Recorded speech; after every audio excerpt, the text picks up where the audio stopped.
During the lockdowns of 2020, many people responded to feelings of entrapment and isolation by playing games in some capacity.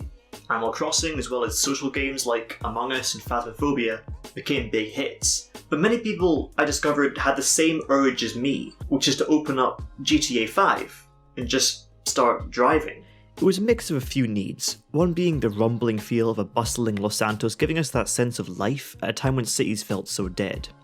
Driving in Grand Theft Auto games also just feels really good. It's always given me this weird sense of meditative calm in a franchise pretty much exclusively about crime and murder. And when revisiting that experience, one part of it stuck out more than anything else, which was the radio. GTA's radio stations probably have the most memorable legacy when you think of video game stations.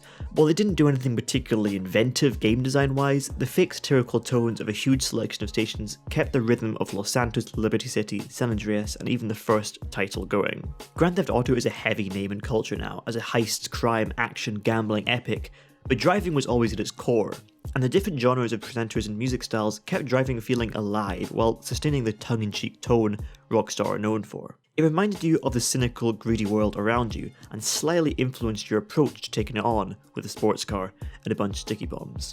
Radio itself has been a huge part of my own life. I started student radio about 4 years ago and I've been presenting on and off ever since. I remember getting into battles with my filmmaking friends about how radio is just for old people and lorry drivers, which is an easy dunk to make that isn't true. While podcasting is definitely taking centre stage as a cooler cousin, radio still has a beating heart in pretty much every community around the world, and it has an ever-increasing revenue here in the UK.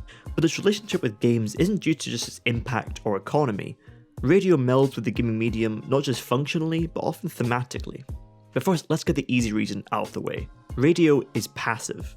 If you go to Netflix and choose a TV show, you're an active participant in that selection. You most likely sit and pay attention to it from start to finish. With radio and audio, it's more like something that you put in the background while you do other things, like radio for driving to work, or putting on a podcast while you do the dishes. This is perfect for games, as it means the player can keep up their questing and/or canoodling and take part in the game without having to stop the momentum and be forced to watch or listen to something.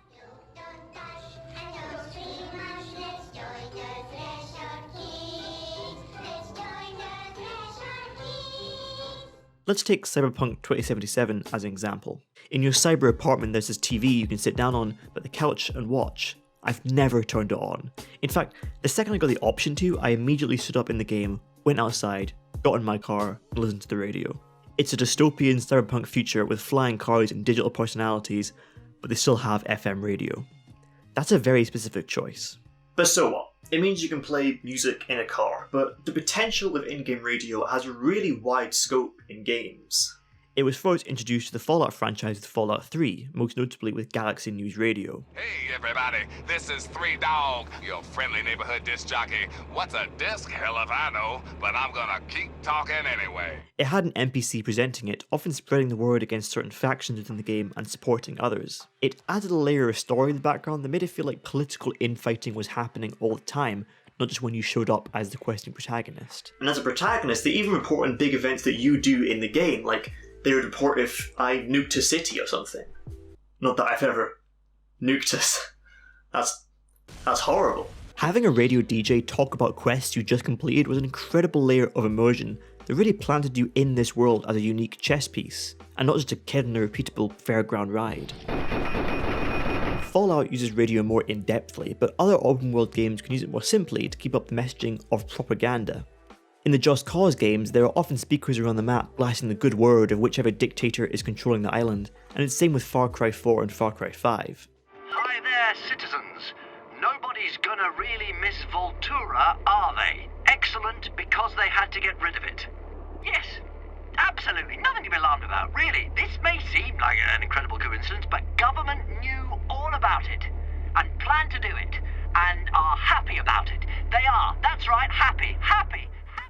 Even the 2018 Spider-Man game changed J. Jonah Jameson from enraged newspaper editor to radio podcast host, so it means you could listen to his takes while swinging, and reminded you that not everyone in the city likes you, making you feel like you had something to prove. On the flip side of the coin, radio is not only just used for overruling media empires drilling down on you, but local community activists who are fighting your cause. Get set, radio! Jet Set Radio is a classic title featuring pirate radio host Professor K acting as a ringleader for a graffiti gang combating essentially a fascist police state with music and good funky vibes. I've barely played Jet Set Radio as an actual game, but its legacy as a fictional station with incredible music from Hideki Naganuma lives on the most for me. Radio can be used as the state's propaganda megaphone or used to fight back through the airwaves by anyone who has the nerve to.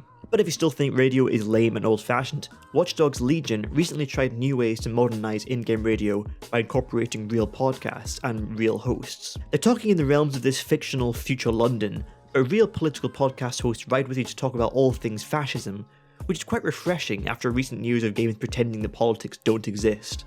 Problem with using British journalists though is that there's probably a high percentage chance that you're going to get a turf in your game. Thankfully they were promptly ejected. But after all that, I still always come back to GTA 5 in particular.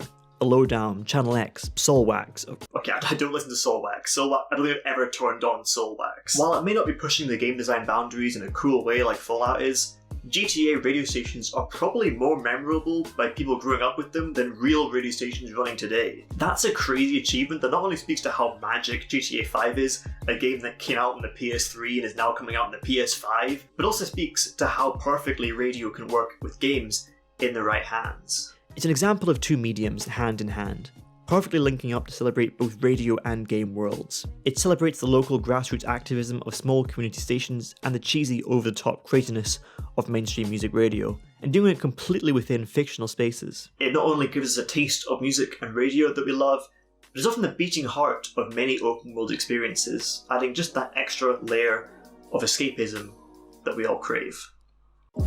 I really hope you liked that video. This is my first video for Overload, which is a brand new gaming publication. Go check out our website at overload.co.uk and make sure to subscribe below because we are brand new and we need them numbers. So subscribe for more content just like this from me or from others. See you next time.